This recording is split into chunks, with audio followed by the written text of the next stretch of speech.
not stuck with the body you're born with. You're stuck with the one you refuse to change. I want you to think about someone you love. A parent, a grandparent, or an older sibling. Now think about their struggles, their chronic illnesses, and their diseases. For my friend, it was a tragic inheritance. His father was battling diabetes, and his grandfather died young from a heart attack. His older sibling had high cholesterol. He lived with this quiet fear that no matter what he did, his DNA had already written his fate. He'd shrug and say, "What's the point? It runs in my family."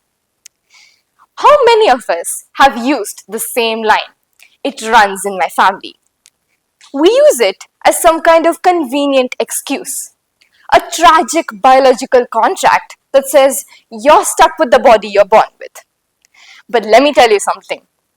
We're not just passive victims of our biology. We're the architects of it. And our family's history is not our destiny. The illusion of being stuck crumbles when you look at the science. The World Health Organization states that over 80% of premature heart disease and stroke is preventable through lifestyle changes. Fascinating, isn't it? That's when I realized maybe our DNA is not a cage but a conversation. Just 9 months to 2 years of daily exercise can end up altering your genetics completely through a process called epigenetics. Think of your DNA as a huge piano. The notes, which are your genes, are fixed. You can't change one note to another.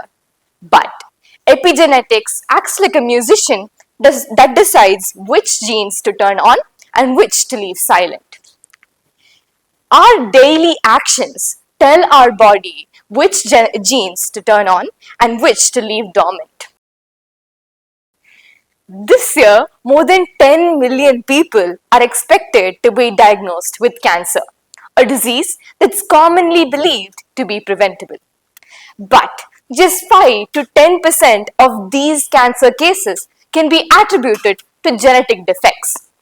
The other 90 to 95% are all just related to our environment and our lifestyle. People think of lifestyle changes as some kind of long, tedious process, but that's not true. Our body responds immediately. Just 30 minutes of brisk walking can improve your cholesterol, reduce your blood pressure, and strengthen your heart.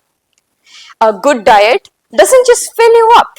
It provides the best chemicals required to build healthy cells that help regulate gene expression. This combination of movement, nutrition, and good sleep is one of the powerful medicines we've got, and it's free. So remember, the fear of the family curse. And don't forget that you have the hidden remote control. Every day you move, you stay consistent, and you eat clean, you're not just fighting your genetics, you're rewriting them.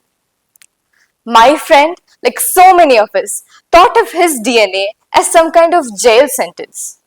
But we're not just passive victims of our DNA. We build our own health. Your DNA might load the gun, but you and your habits pull the trigger. Make it a good shot. See you at the gym.